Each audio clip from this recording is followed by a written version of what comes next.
On our last episode of 5 Things It Did Right/Wrong, we took a look at 5 things that Batman the Telltale Series did right.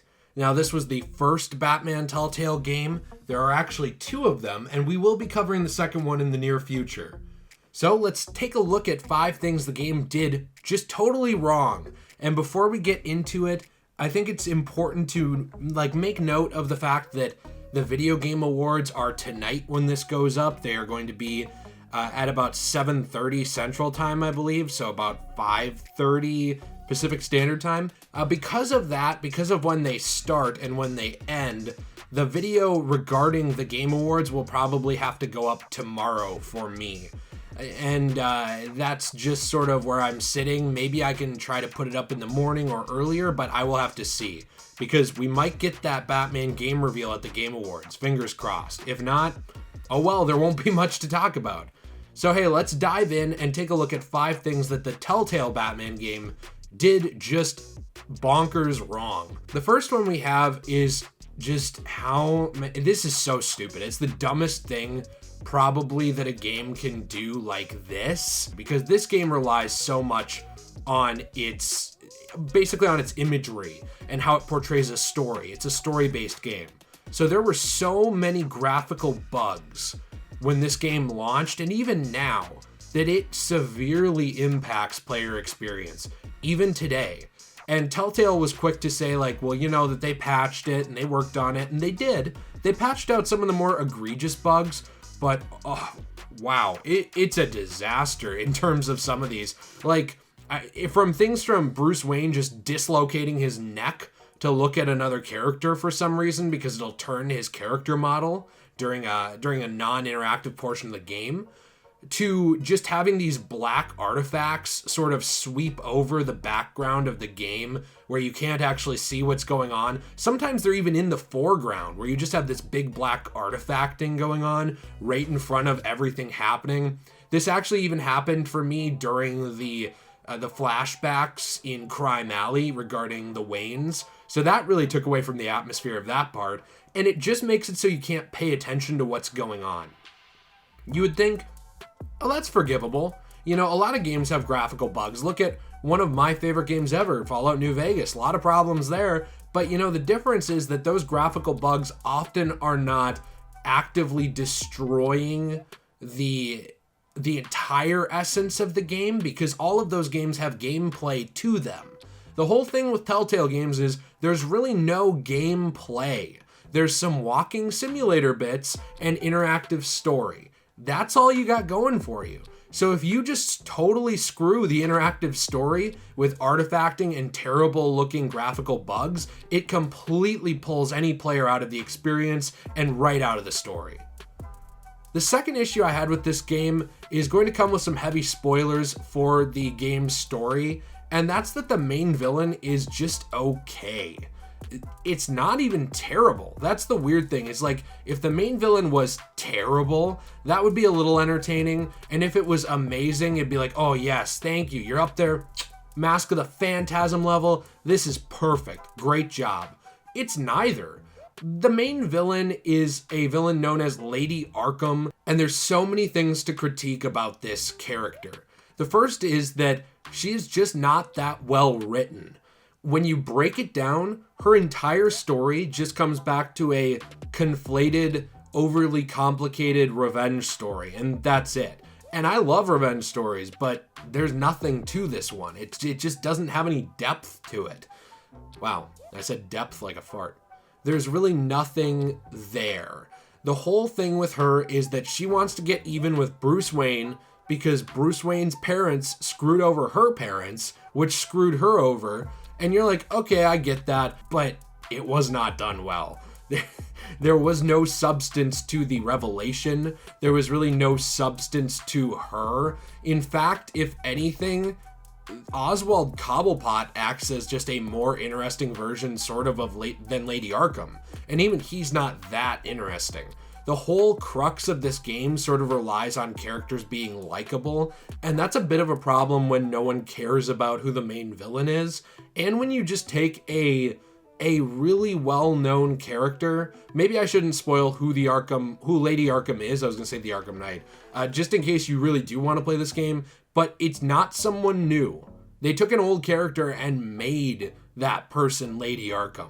It's sort of the same criticism everyone had with Batman Arkham Knight, where it's like, no, look, it's this guy, and it's someone you knew the whole time. They just do that here again, except for some reason they didn't get any of the crap that game got for doing that. On top of that, the main villain is terribly designed as far as a character design. She looks awful. It's weird because this game has a lot of really good looking character models. I love the way Bruce looks. I love the bat suit to death. Alfred is humanized and he looks really cool. You have the same thing going on with Harvey. Everyone has their own unique style, even Catwoman. But Lady Arkham doesn't. Honestly, she sort of looks like just a terrible budget blow-up doll. There's nothing going on there. There's sort of a gas mask thing and a dumb knockoff Riddler staff. That's it. If you can ask for one thing out of Batman that we almost always get, it's great character design. I mean, it's one of the same things that something like Kingdom Hearts does so well. You can't even say that here, because the main threat is just a blow-up doll that walks around, essentially, and you can't take it seriously. The third thing that this game did wrong was the combat. The combat is very boring. There, again, and I've said it about a couple of these complaints, but there isn't anything to it. It's weird that that's sort of a standing criticism with Telltale games in general, but in terms of this combat, they had to try to find a way to incorporate combat into a linear story game. So how do you do that? Well, everybody loves QuickTime events, so let's just do that. Nobody loves QuickTime events, Telltale. And I know that the original Telltale is gone, so I'm speaking to a specter, a ghost of the past, but nobody likes QuickTime events, really. They can look really cool, and some of them do here. I mean, again, I'm thinking Kingdom Hearts. There's some Kingdom Hearts QuickTime events that look awesome, and this is the same as that in terms of, like, these fighting moves are fantastic looking. I love when you actually execute the combos, if you can call them that, and the animations that come from them when they work, but the gameplay itself is boring. It essentially just sort of breaks down to drag down stick, move stick left, move stick up, square, right trigger, X. That's it. Whereas you have something like Arkham that is so in-depth. You do have something to live up to. And you can't do that, I understand, but this was not the way to go about it. I honestly think that there could have been a much better way to incorporate combat, and I think they were on the right track with sort of having you plan out your attacks ahead of time. Maybe I would have liked this more if you could just do that every time you were in combat, but you can't. It's only certain points in the game where you are able to plan out your attacks, and you get to choose between one or two options. If you had like 5 or 6 and you could do that every time, I'd honestly be praising the combat for being revolutionary for a story-based game, but this just isn't that. The fourth thing to me was painful, and that was the crime scene investigations. They are only saved by good dialogue. That's it. There's good dialogue between Bruce and Alfred like 90% of the time during these crime scene investigations, and that is like the only thing holding my interest as a player. It's so bad. It's so bad. Because you will basically just click on something and you will link it to something else. And it'll be like, oh, this thing's connected to that. That works. Or, oh, this thing is not connected to that. That doesn't work. Think about the old budget Sherlock Holmes games from way back. Essentially the crime scenes in them, but dumbed down more and more and more and more and more, and we're at the Telltale level. You just link something together and it's trial and error. Yeah, you can think about it. You can think, okay, well, all right, I'm looking at this gasoline. How does that tie into this fire? How does that tie into what happened here or this murder? Okay, well, I think it ties to this, and you can click on it and maybe it did. And that's good. You're being a detective. The problem is that there's so few options, you can just guess through these and it doesn't matter at all. Because the Arkham games exist, there is something to compare this to. Even the not great crime scene investigation in something like Arkham City was probably better than this, because there's even better dialogue in that than is in these CSI areas or arenas or whatever you want to call them. It's just bad.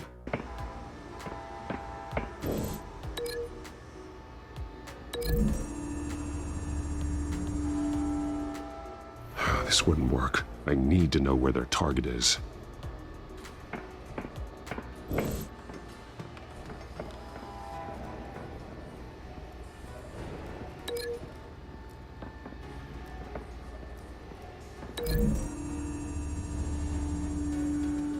A modified train car is going to be sent to Mercy Street Station.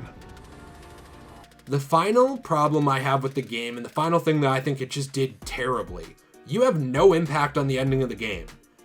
Well, Jay, yes, you do. You do have some impact on the ending of the game, because you can actually have it so that either Alfred or Bruce gets hurt physically, and you get to choose between who. Okay, the character model slightly changed for Alfred or Bruce. In one option, Alfred loses an eye. That sucks. That's all that happened. In the other option, Bruce took a tiny little dime-sized hole out of his ear. That sucks. That's the only other option. Other things that happen, no matter what you do, Lady Arkham, the coolest villain ever, is not redeemable at all. There is no way to impact her ending, really. Well, there is a slight way, but it doesn't matter, and it just ties into the who got hurt, Alfred or Bruce. So she is just a nothing burger at the very end of the game. And on top of that, no matter what, Selina just leaves. She leaves you. It's not good. I mean, you build up this entire relationship with her, or you don't, and it doesn't matter. I mean, it made me feel good that I was able to do it, and I understand that that's the point. But it's so frustrating that so many of these Telltale games, they always market themselves with, this story changes and adapts as you play, blah, blah, blah, and you're in control. And it's like, you're just not. I don't know how this isn't considered a lie, or how it never was considered a lie. Very few Telltale games actually changed with how the player played them. So hey, while I am a huge fan of the Batman Telltale game, the first one, and I found the story really fun, I was so disappointed by these things. Like, it's just a huge disappointment in those regards. And I think that I could ignore some of these design choices if not for all the graphical bugs. That really was the main thing that just yanked me right out of the game. I could like muddle my way through the boring parts, but wow, when you're just destroying the story with game-breaking, immersion-breaking bugs, that's a no from me. Let me know what you think in the comments down below about this game. I'm still a big fan, so I'm wondering if you are too. What do you think about their way that they actually portray Bruce in this? Do you like the more humanized Bruce, or do you like the more disassociative Bruce from something like Arkham, where it's more about the mantle of Batman and nothing else? And also, if we were to get a third Batman the Telltale Series game, obviously this is the first, then there's The Enemy Within, what would you want to see in that game? Would you ever want to see the company that ended up buying the Telltale name going back and making another game? That'd be interesting to hear your thoughts about and your pitches in the comments down below, and I look forward to hearing from you. Stay awesome, everybody, and I'll see you in the next one.